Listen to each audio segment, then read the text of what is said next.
Everyone, welcome back to my channel. I am Manasvi and आज की video में हम लोग देखने वाले हैं आपकी हिस्ट्री बुक का chapter number 6, fishing in troubled waters Masulipatnam. तो मसूलीपट्टनम की फिशिंग कैसे होती थी।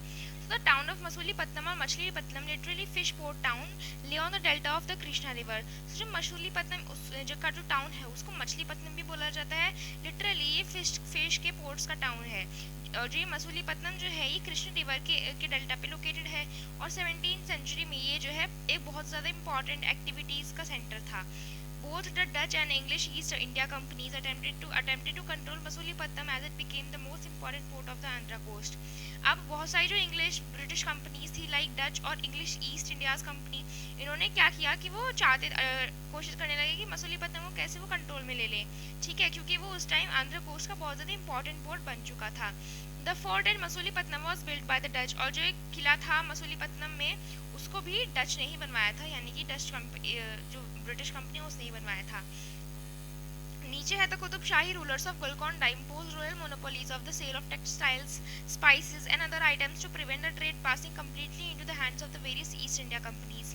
तो जो कुतुब शाही रूलर्स थे, कहाँ के, गोलकोंडा के जो कुतुब शाही रूलर्स थे वो क्या कर रहे थे, वो इम्पोज कर रहे थे royal monopolies on the sale of textile. यानी कि देखो, जो गोलकोंडा में जो टेक्सटाइल्स की सेल होती थी, टेक्सटाइल बिकते थे, स्पाइसी यानी कि मसाले और दूसरे आइटम जितने बिकते थे ना उसको, अब फिर कुतुबशाही ने क्या किया कि हम उनकी परमिशन लगेगी, उनका अधिकार है हर चीज़ पर रूलर्स का, कि अगर वो नहीं कहेंगे तो नहीं बेचना है। ठीक है, जिससे क्यों उन्होंने ऐसा किया, मोनोपोलीज होता है खुद का अधिकार। ठीक है, सो क्यों ऐसा किया कि ट्रेड पासिंग कम्प्लीटली, जिससे कि जो जितना भी सामान है, जो भी वो ट्रेड कर रहे हैं, व्यापार कर रहे हैं जिस भी चीज़ का, वो ईस्ट इंडिया कंपनीज में चलना, यानी कि मतलब जो विदेशी कंपनीज है उनके हाथों में ना चली जाए। Fierce competitions among various trading groups, यानी कि ट्रेडिंग ग्रुप्स थे, यानी कि जो व्यापार करने के ग्रुप्स जो थे उसमें भी बहुत ज़्यादा कंपटीशन था। लाइक गोलकोंडा नोबल्स एक ग्रुप है, पर्शिया के मर्चेंट्स यानी कि व्यापार जो थे, तेलुगु कोमाती क्षेत्रीय जो थे और यूरोपियन ट्रेडर्स थे। इन सबके बीच में ना जो है, इन सबके बीच में ये सब मतलब ट्रेडिंग ग्रुप्स थे और इन सबके बीच में कंपटीशन था। Made the city popular and prosperous. और इनके बीच में इन सब के बीच में जो कंपटीशन होने की वजह से जो सिटी है वो पॉपुलर होती गई और प्रॉस्पेरस, यानी कि वो सिटी पॉपुलर तो होती गई, साथ में वेल्दी भी होती गई, अमीर धनी भी होती गई। As the Mughals began to extend their power to Golconda, their representative, the governor Mir Jumla, was also a merchant, began to play off Dutch and the English against each other. In 1686 and to 1687, Mughal Emperor Aurangzeb annexed Golconda। तो जो Mughals थे वो गोलकोंडा पे अपना मतलब जो है control ज़्यादा बढ़ाने लगे। ठीक है, तो उनका जो एक गवर्नर था, मुगल्स का गवर्नर था मिर जुमला। ठीक है, वो भी एक व्यापारी ही था।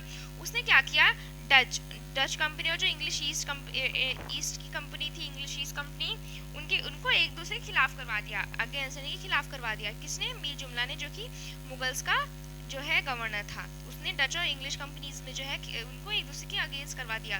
1686 से 1687 तक मुगल एम्परर जो थे औरंगजेब, उन्होंने गोलकोंडा पे अपना कंट्रोल कर लिया। This cause European companies to look for alternative. इससे क्या हुआ, यूरोपियन कंपनीज को अपने अल्टरनेटिव चाहिए थे कि भाई अब वो किसको अंडर में करें, अपने किसको कंट्रोल में ले। It was a part of the new policy of the English east India company that it was not enough if a port had connections with the production centers of the hinterland. The new company trade centers, it was felt, should combine political, administrative and commercial roles। यानी कि देखो, एक minute, एक new policy थी। ठीक है, जिसका east India company जो थी उसके लिए ये काफ़ी नहीं था कि जो पोर्ट था, कौन सा पोर्ट था, मसूलीपट्टनम, उसके कनेक्शन से जो बाहर के हिंटरलैंड्स थे, वो जो पोर्ट है उसके आसपास के जो हिंटरलैंड्स थे। ठीक है, अब वहाँ पे भी था, तो फिर वो कहाँ ऑल्टरनेटिव ढूंढती था। न्यू कंपनी ट्रेड सेंटर्स, इसको छोड़ो, अब यहाँ देखते हैं as the company traders move to. और फिर जो कंपनी ट्रेडर्स थे ईस्ट इंडिया कंपनी के जो ट्रेडर्स थे और जो डच थे, वो बॉम्बे, कोलकाता और चेन्नई में चलेगा। Masulipatnam loss both it's merchants and prosperity.